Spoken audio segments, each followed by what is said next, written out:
മതി മതി, ഒന്ന് മാറി നിന്നേ. ഞാൻ ഈ സാരി ഒന്ന് ശരിയാക്കട്ടെ. പിന്നെ മതി. അത് പറ്റില്ല, ബിസിനസ് ആവശ്യത്തിന് പോകാനുള്ളതല്ലേ.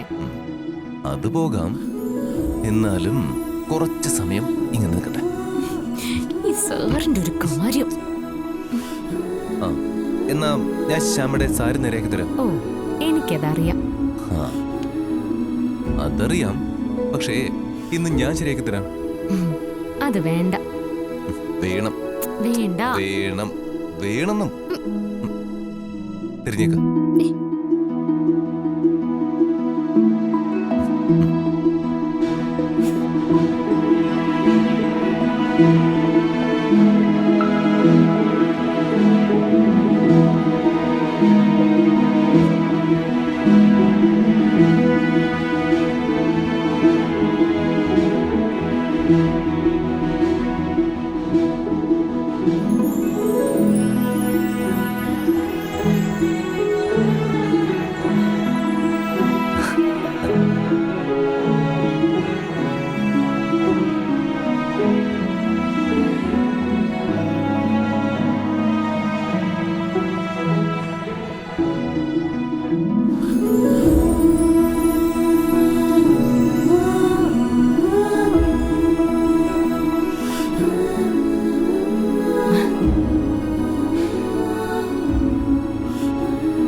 എന്തായാലും ജ്യോതിഷിയെ കണ്ടപ്പോ അന്നത്തെ ശ്യാമയുടെ എല്ലാ ടെൻഷനും മാറിയല്ലോ അല്ലേ?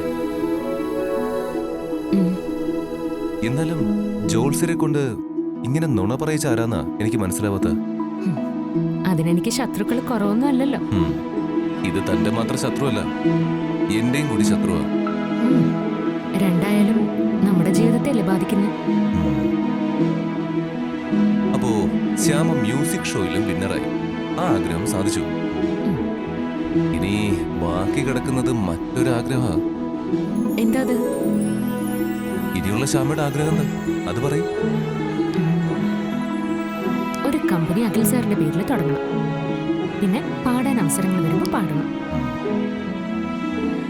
അല്ലാതെ വേറെ ആഗ്രഹങ്ങളൊന്നുമില്ലേ?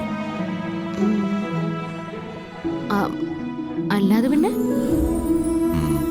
എന്നാലേ എനിക്കൊരു ആഗ്രഹമുണ്ട്. പറയാ കേക്കട്ടെ.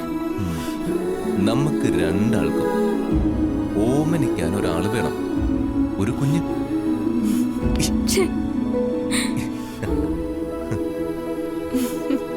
എന്താ പറഞ്ഞ ശരിയല്ലേ? ആ ആഗ്രഹം എനിക്കും ഉണ്ട്. ആ, അപ്പോ നാണം കൊണ്ട് പറയാത്താണല്ലേ? അങ്ങനെ ആയാ അഖിൽ സാറിന്റെ ആയുസിന് ദോഷം വരുമെന്ന് പറഞ്ഞപ്പോ ഞാൻ പേടിച്ചു.